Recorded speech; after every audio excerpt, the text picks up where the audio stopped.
Hey everyone, and welcome to the American English Academy. So if you've been learning English for any length of time, you already know this language absolutely loves to throw a curveball at you. Well, today we're tackling one of those tricky but genuinely fascinating topics, irregular plural nouns. But don't worry, we're going to make this super simple, highly visual, and honestly, a lot of fun. Okay, let's just dive right in. Take a second and really look at this. It's totally bizarre, right? What you're seeing here is an actual documented world record from 2003. 14 individuals crammed, and I mean literally squished, into a single classic red telephone booth. There are arms, legs, and heads just sticking out everywhere. But beyond how funny this image is, I want you to focus on the specific English word we use to describe this group. We say there are 14 people in the booth. We definitely do not say 14 persons. But why is that? Well, that little linguistic mystery is exactly what this explainer is all about. Section 1. Records mundiales extraños, or strange world records.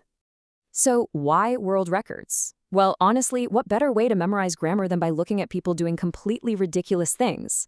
If we compare these two records, we've got our friends packed into the phone booth on one side, and on the other, a record from 2015 where a staggering 288 children are playing a song together. But here's the thing. Whether it's 14 people or 288 children, these words share a secret grammatical trait. If you look closely at the words people and children, you might notice there's something missing at the end, a specific letter you'd normally expect to see when we're talking about more than one thing. Moving on to section 2, la regla general, the general rule. Okay, before we totally unpack the secret behind those world records, we really need to set up a baseline. We need to look at the normal rules.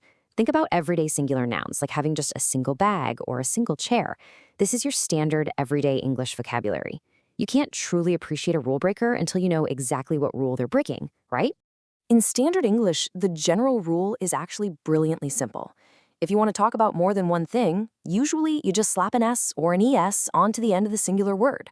So one car simply becomes two cars. One bag becomes a bunch of bags. Now, if the word ends in a Y, like city, we tweak it a bit to cities with an IES. And for words ending in that ch sound, like beach, we add ES to make beaches. But the core idea is the same. Just add that S or ES and you're good to go. That is your default setting. Which brings us to section 3, los plurales irregulares, the irregular plurals. Now, because English has a pretty messy history, we get these linguistic rule breakers. These are words that completely ignore that S and ES rule we just talked about. They march entirely to the beat of their own drum. Let's walk through this transformation table together, because this right here is the absolute core of our lesson today. Notice how much these words change. A single child becomes a group of children. We never say childs. A single man becomes men. We just swap that A for an E. It's the exact same deal with a single woman becoming women. And finally, a single person transforms entirely into the word people.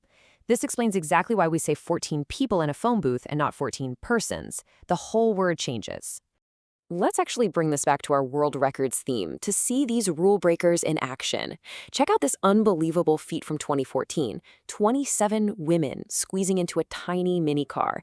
Because there's more than one woman, we have to use the irregular plural women. Honestly, just imagine trying to fit that many people into a standard compact car. There is no way. But it's a fantastic mental image to help lock in that plural form. So every time you see a small car on the street from now on, I want you to ask yourself, could 27 women fit in there? All right, section 4. Hora de practicar. Practice time. Okay, so you know the general rule, you've met our rule breakers, and you've seen them literally shoved into a mini car. Now, it's your turn. I love this part of the explainer because you actually get to use what you just learned. Here's your first challenge. Marina and Corinne are blank in my class. Are we going to use the word child or the word children here? Take a quick second, think about how many people we're talking about. Marina makes 1, Corinne makes 2. Got your guess?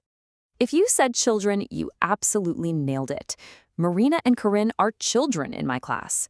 Because we're talking about 2 students, which is plural, we have to use that irregular plural form. Awesome job if you got that. And hey, if you didn't, no worries at all. That's exactly why we do these practice rounds. Let's try one more. All right, next test. The blank are my friends. Which one is the right choice here when you're talking about a group of friends? Is it man or men? Think back to the table we looked at. We're talking about multiple friends, so it's plural. What do you think? Spot on. The correct sentence is, the men are my friends. You've got to use men because you're referring to more than one guy. You guys are making some serious progress mastering these tricky English plurals today. By linking these words up with clear rules, contrast, and some pretty ridiculous mental images, you're locking them straight into your memory for good. So, to wrap up this explainer, I've got a fun question for you to chew on. If you were going to go out and break some crazy world record tomorrow, would you do it with a group of men, a group of women, or just a massive group of children? Let me know. I really hope this explainer made irregular plurals crystal clear for you. If you found this visual approach helpful, do me a huge favor and hit that subscribe button to join the American English Academy channel. We've got so many more simple, structured, and fun lessons coming up to help you totally master English. Keep practicing, and I'll catch you in the next explainer.